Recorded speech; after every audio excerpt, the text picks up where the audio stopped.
ఇక మన రాష్ట్ర వార్తల విషయానికి వద్దాం. ఆ! ఇక ఫిరాయింపులకు సంబంధించి మీకు నిన్న కూడా ఒక వార్త చెప్పిన. అంటే కంటిన్యూగా చాలా వార్తలు చెప్పుకొచ్చాను కదా! పార్టీ ఫిరాయింపుల కేసు ముగిసింది. ఖతం. అయిపోయింది.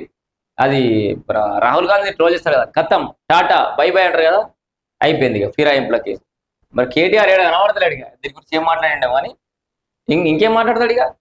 ఓ నరికి, నరికి, నరికి ఇక ఎన్నికలొస్తాయి, అగ ఎన్నికలొస్తాయి ఇక 10 జిల్లాలలో ఉప ఎన్నికలు ఖాయమని క్యాండిడేట్లను తయారు చేసుకొని ఆ 10 మంది పార్టీ మారినటువంటి ఎమ్మెల్యేల నియోజకవర్గాలలో పర్యటించి సన్నాహక సమావేశాలు పెట్టి పెళ్లి కొడుకు లెక్క మంచిగా తయారై కూర్చున్నా కానీ అసలు టైంకి ఎసరొచ్చింది.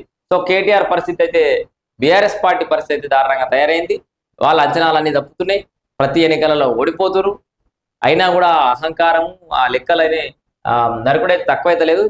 మొదటి నుంచి నేను చెప్తూనే ఉన్నా, పార్టీ ఫిరాయింపులు లేదు, లొట్టపీస్ లేదు, ఏం మారది, ఇంచు కూడా మారదని చెప్పిన నేను.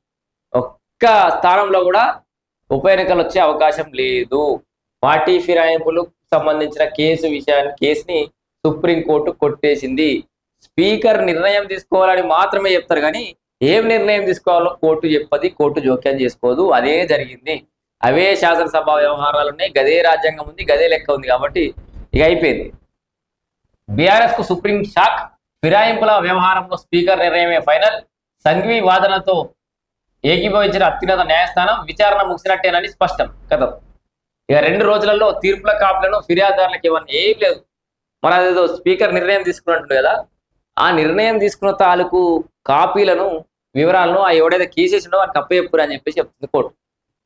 సో మరి ఈ దెబ్బతోటి మొన్నటిదాకంటే పార్టీ ఫిరాయింపులకు సంబంధించి అనర్హత వేటు పడుతుందేమో, ఏందో ఏం కథనని భయపడి పార్టీలు మారకుండా కేటీఆర్ ఈ ఒక్క విషయంలో సక్సెస్ అయ్యాడు. ఏంది, ఫిరాయింపులకు సంబంధించి ఏమైనా అనర్హత వేటు పడుతుందేమో, మళ్ళీ బై ఎలక్షన్స్ ఏమో, ఎందుకు ఈ తలకాయ రూపాయి అని చెప్పేసి చాలా మంది బయట వాళ్ళే. ఈ దెబ్బతోటి నా అంచనా ప్రకారం అయితే ఇక పార్టీ ఫిరాయింపులు లేవు, ఏం లేవు అని చెప్పేసి ఒక క్లారిటీ వచ్చింది. కాబట్టి సుప్రీం కూడా స్పీకర్ నిర్ణయాలలో జోక్యం చేసుకోవట్లేదు. కాబట్టి మరికొంతమంది బీఆర్ఎస్ ఎమ్మెల్యేలు కూడా కాంగ్రెస్ లో జాయిన్ అయ్యే అవకాశం క్లియర్ గా స్పష్టంగా కనబడుతోంది. మరి కాంగ్రెస్ పార్టీ వాళ్ళు జాయిన్ చేసుకుంటారా లేదా, ఎంతమంది ఇంట్రెస్ట్ ఉన్నారనేది తెలియాల్సింది. మొత్తానికి భారీ ఎత్తున కాంగ్రెస్ పార్టీకి చేరికలు ఉండబోతున్నాయి అనేది అయితే మనం ఎక్స్పెక్ట్ చేయొచ్చు. ఎందుకంటే ఇక భయం లేదు కదా ఇప్పుడు, ఇక అనర్హత పెట్టుబడతాయి. సో ఇది 10 మంది ఎమ్మెల్యేలకు సంబంధించి ఎమ్మెల్యేల ఫిరాయింపు వ్యవహారంలో బీఆర్ఎస్ పార్టీకి సుప్రీంకోర్టులో షాక్ తగిలింది. స్పీకర్ తీసుకున్న నిర్ణయాన్ని సమర్థించిన అత్యున్నత న్యాయస్థానం విచారణను ముగుస్తున్నట్టుగా పేర్కొన్నది. అసెంబ్లీ ఎన్నికల్లో బీఆర్ఎస్ పార్టీ బీఫామ్ పై గెలిచిన 10 మంది ఎమ్మెల్యేలు ఆ తర్వాత కాంగ్రెస్ పార్టీలో ఏరని చెప్పేసి బీఆర్ఎస్ నాయకులు అండ్ బీజేపీ నాయకుడు కేసు చేయడం, ఎంత కేసుకు సంబంధించిన పూర్వపరాలే ఉంటే లోపల. మొత్తానికి అయితే నిన్నటితోటి పార్టీ ఫిరాయింపుల కేసు ముగిసింది. దాని గురించి బంద్ చేయరి. ఎవరైనా ఉంటే ఇక తవ చూసుకోరు బీఆర్ఎస్ లో. ఇంకా నమ్మకం ఉన్నోళ్ళు ఎవరైనా ఉంటే ఉండ్రు. కానీ నేను మొదటి రోజు చెప్తూనే ఉన్నా, బీఆర్ఎస్ పార్టీలో భవిష్యత్తు లేదు, పార్టీ మునిగిపోతుంది, కథం అయిపోయింది.